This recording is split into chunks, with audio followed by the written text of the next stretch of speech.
Alan Rickman may have played villains, but the moment the cameras stopped rolling, he was a complete sweetheart. Except for the one Harry Potter scene that made him snap. Alan Rickman was the British actor who became famous for playing villains in iconic films like Die Hard and the Harry Potter series. But when he wasn't taunting action heroes as Hans Gruber or terrifying young wizards as Professor Snape, he was one of the most virtuous actors in Hollywood, almost to a fault. Long before Alan Rickman became cinema's most beloved villain, he began life in London's gritty Acton district in February of 1946, with his father juggling factory shifts and painting jobs, and his mother managing the home front. Young Alan's start was about as modest as they come.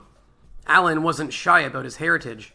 Even though he was British by birth, he was proud of his Welsh and Irish ancestry. He joked that he and fellow Celts could smell each other out. His English blood may have been in short supply, but his Celtic charm and perhaps that famously sharp tongue clearly weren't. In the years to come, Rickman's signature voice, rich, slow, and extremely sinister, would help him create unforgettable villains.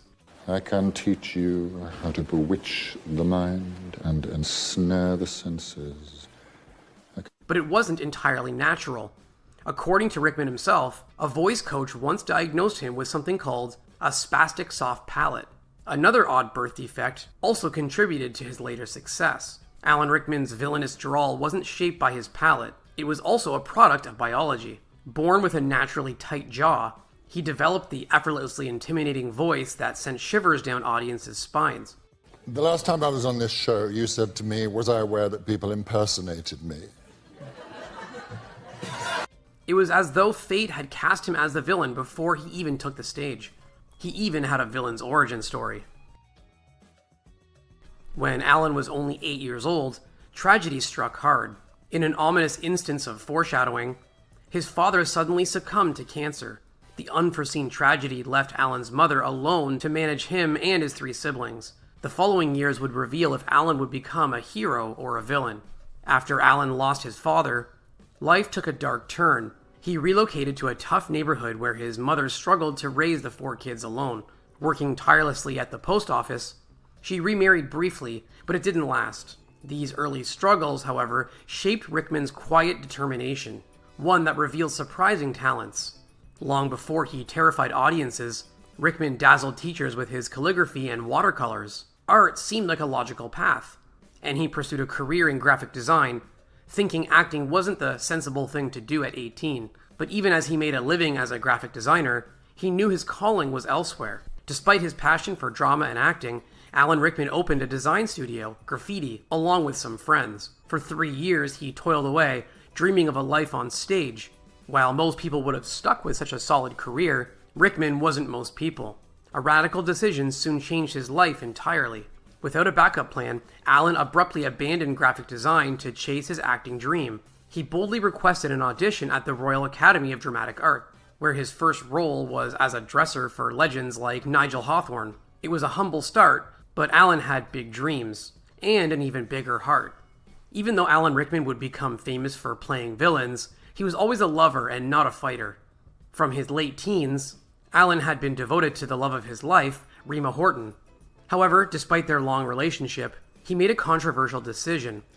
Though they spent decades together, he didn't get married until 2012.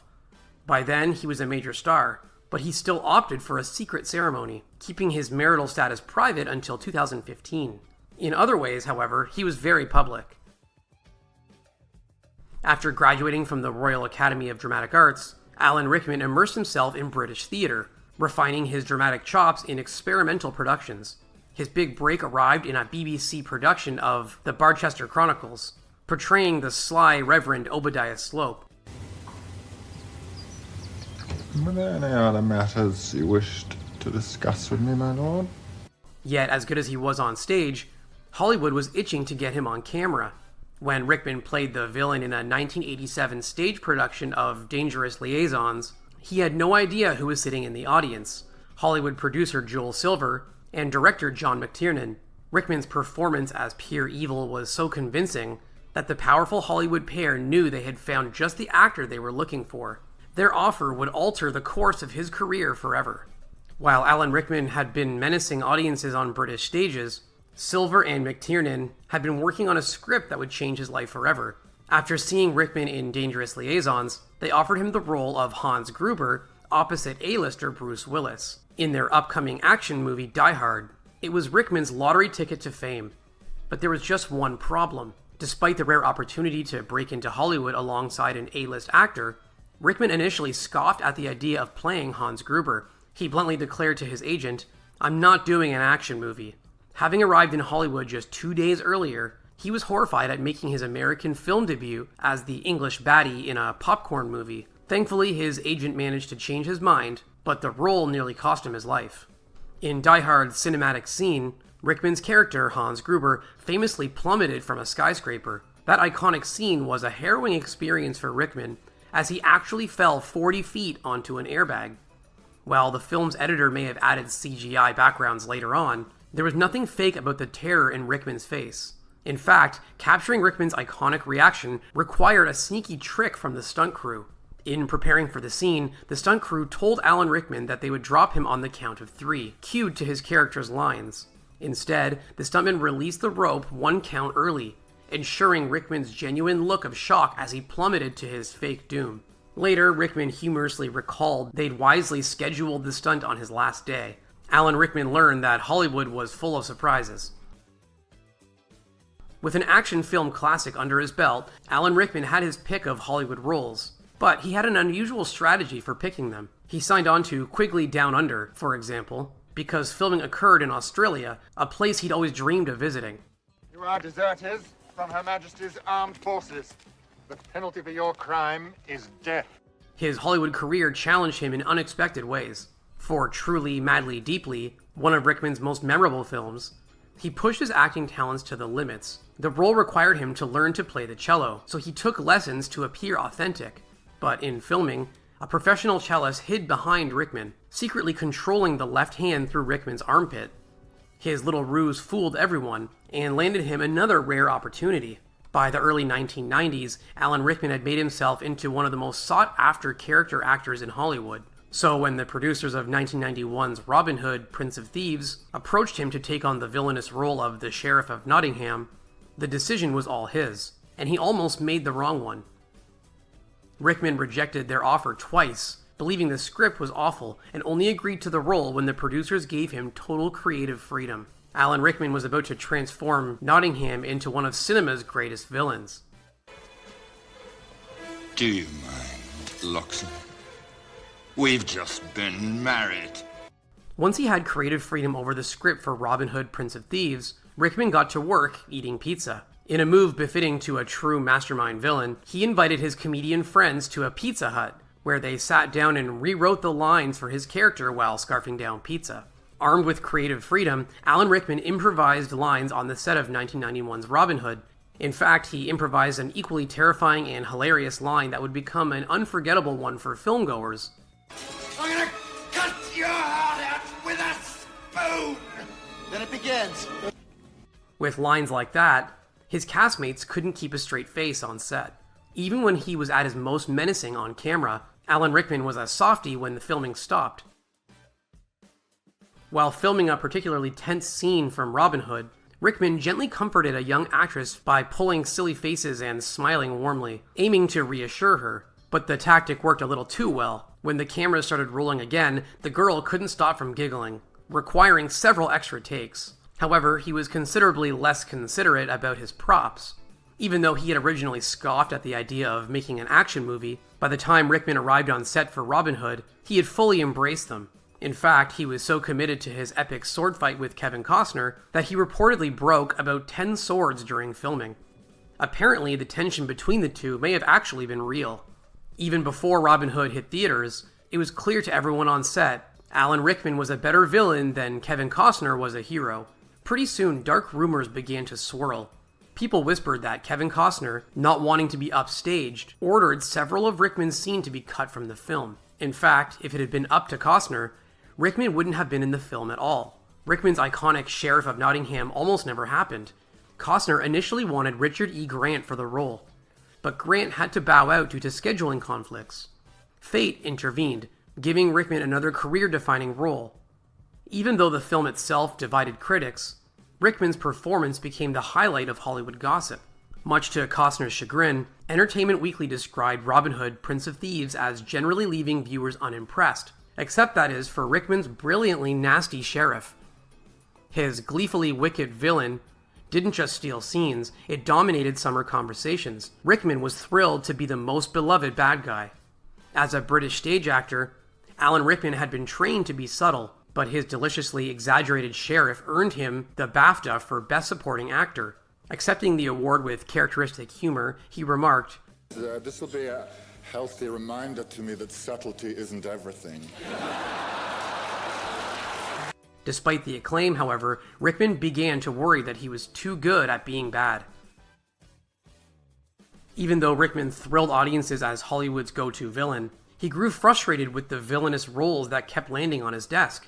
He hated the idea of becoming predictable, and soon sought roles that challenged perceptions, though one unexpected casting surprise left him feeling genuinely deceived. In An Awfully Big Adventure, a film that required delicately intimate scenes, Rickman was deeply disturbed when he learned his co-star's secret. Georgina Cates, with whom he had shared deeply intimate moments, had lied about her age, claiming that she was only 16 rather than her true 19 to get the role. Rickman had meticulously ensured gentleness in their intimate scenes due to her perceived youth. His other co-stars were a lot less eager to get next to him. On the set of Sense and Sensibility, Kate Winslet admitted that she was petrified of Alan Rickman, fearing he was every bit the villain that he portrayed on screen. Fortunately, after a couple of weeks, Winslet discovered his kindness and warmth, later collaborating again with Rickman as both director and co-star. But Rickman's commitment to roles sometimes took him to uncomfortable extremes.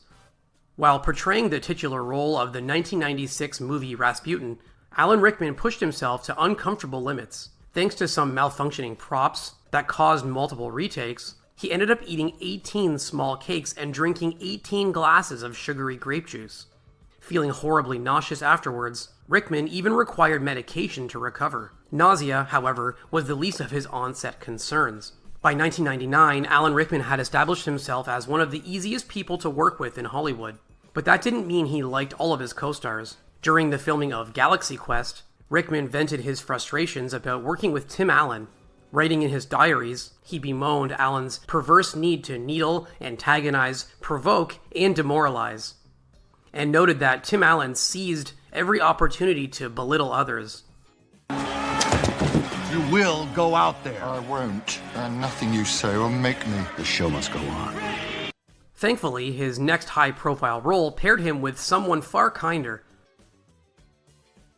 When it came time to cast Professor Snape for the Harry Potter films, author J.K. Rowling had only one person in mind, Alan Rickman, and the role came with some perks. In an effort to help Rickman understand his character, Rowling provided him with secret details about Snape's backstory, information that almost no one knew until the final novel. His portrayal was so precise, it even fooled his own director. On the set of Harry Potter and the Goblet of Fire, director Mike Newell admired Rickman's strikingly dark eyes, until Rickman gave him the fright of his life. Casually, Rickman leaned forward and popped out one of his black contact lenses. This unexpected revelation stunned Newell, but Rickman always had a talent for keeping directors and audiences on their toes. For Alan Rickman, filming Harry Potter was full of magic and mischief. His young co-stars, Rupert Grint and Matthew Lewis, spilled a milkshake inside his BMW while filming on Goblet of Fire. Rickman, embracing Severus Snape's strictness, banned the two troublemakers from coming within 5 meters of his car. Still, filming the iconic series filled Rickman with nostalgia. While filming Dumbledore's dramatic fall from Hogwarts Tower in Half-Blood Prince, Rickman delightedly recalled his own iconic plunge in Die Hard, gleefully noting that this time he wasn't the one falling. Rickman appreciated the poetic symmetry, but the moment was hard to enjoy with his co-stars riding his coattails, literally. During a tense sequence following Dumbledore's fall, Rickman warned fellow actors sternly, and perhaps jokingly, "Do not step on my cloak." Director David Yates, however, had instructed the cast to stay close to Rickman without looking down, a risky proposition given the cloak's dramatic length. As the camera rolled, trouble quickly followed. Seconds into filming, Tom Felton, closest behind Rickman, accidentally stepped on Snape's long cloak. The The inadvertent step caused Rickman's neck to jerk backwards. An awkward silence filled the set, signaling clearly that Rickman had not been joking about his precious coattails. Tom Felton recalled the incident nervously, illustrating just how intimidating Rickman could be, intentionally or not. After the cloak incident, Felton feared he had angered Rickman's inner villain and couldn't stop apologizing. Yet Rickman, surprised again, graciously accepted the apology. He even turned the incident into a joke, easing Felton's embarrassment. As good as he was at playing a villain, Snape pushed Rickman to his limits. In an interview after filming Harry Potter and the Deathly Hallows Part 2, Alan Rickman shared a rare tidbit about his personal life. In a touching moment, he confessed that he was overwhelmed at having the opportunity to work with Dame Maggie Smith, who he grew up worshipping from the cheap seats at the National Theatre. That made what happened next kind of awkward. During Snape's dramatic duel with Professor McGonagall in Deathly Hallows Part 2, Alan Rickman confessed to feeling incredibly awkward. Pointing a wand at Maggie Smith was not exactly his idea of intimidating. Thank God for computer graphics, he joked. She can arch an eyebrow like nobody. Even after his Harry Potter fame, Alan Rickman remained the kind soul he had always been. Director Gavin Hood, who worked with Rickman on his final film, Eye in the Sky, recalled how the megastar connected with the crew. According to Hood, Rickman lingered for days after shooting Wrapped, attending the wrap party specifically to thank each crew member personally for their dedication. It was a heartfelt gesture fitting for a man known for quiet heroism, even when battling private troubles. Throughout 2005, Alan Rickman kept a terrible secret to himself, even after the Harry Potter films brought him unparalleled fame. Secretly, he was fighting an aggressive prostate cancer, ultimately undergoing surgery in early 2006. The ordeal coincided with casting decisions for Order of the Phoenix, leaving him deeply conflicted about returning. Yet, amidst uncertainty, one compelling thought urged him forward. Despite his illness, Alan Rickman kept his struggle to himself, but he debated walking away from the wizarding world of Harry Potter. In the end, he decided to continue with the Harry Potter films, declaring, "The argument that wins is the one that says, 'See it through, it's your story.'" And his story had more twists and turns ahead. For exclusive perks like early access to new videos, priority replies to your comments, and to have your say on future content, consider becoming a Factinate member. On top of that, your support helps keep the channel going. Click the link in the description for more details. In August 2015, Alan Rickman encountered an illness that he couldn't keep secret when he suffered a minor stroke. The terrifying experience led doctors to diagnose him with terminal pancreatic cancer.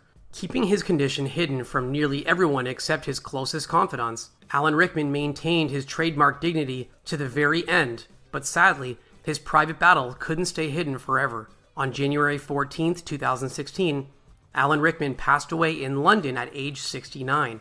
Alan Rickman. He has died at the age of 69 from cancer. We've just had it confirmed. His ashes were given to his beloved wife, Rima Horton, after a quiet cremation. His final films, Eye in the Sky and Alice Through the Looking Glass, lovingly dedicated their credits to his memory.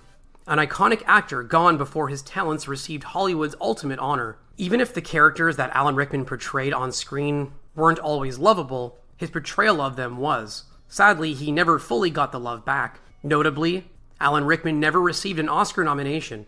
The Guardian even named him one of the greatest actors unjustly overlooked by the Academy. However, he did have the only kind of recognition that truly mattered. After his tragic passing, Rickman's former co-stars came out by the dozens to heap praise of the fallen star. Kate Winslet tearfully remembered Rickman's warmth and generosity at the London Film Critics Circle Awards, exclaiming, "And that voice, oh that voice." Helen Mirren echoed Winslet, describing Rickman's voice beautifully as capable of suggesting honey or a hidden stiletto blade. Such tributes reflected the profound mark Rickman left behind. Shortly after his passing, devoted fans to Rickman's most iconic role as Professor Severus Snape created a touching memorial. Fans of the wizarding world created an impromptu ode to the legendary actor beneath the iconic Platform 9 3/4 sign at London's King's Cross Station. There, Rickman's legacy remains as a reminder that even a villain can have a heart of gold. If you enjoyed this Factinate video, give it a thumbs up and subscribe for more incredible stories. Want a say in who we cover next? Join our membership program through the link in the description for exclusive perks. Your support means everything to us. Thank you for watching.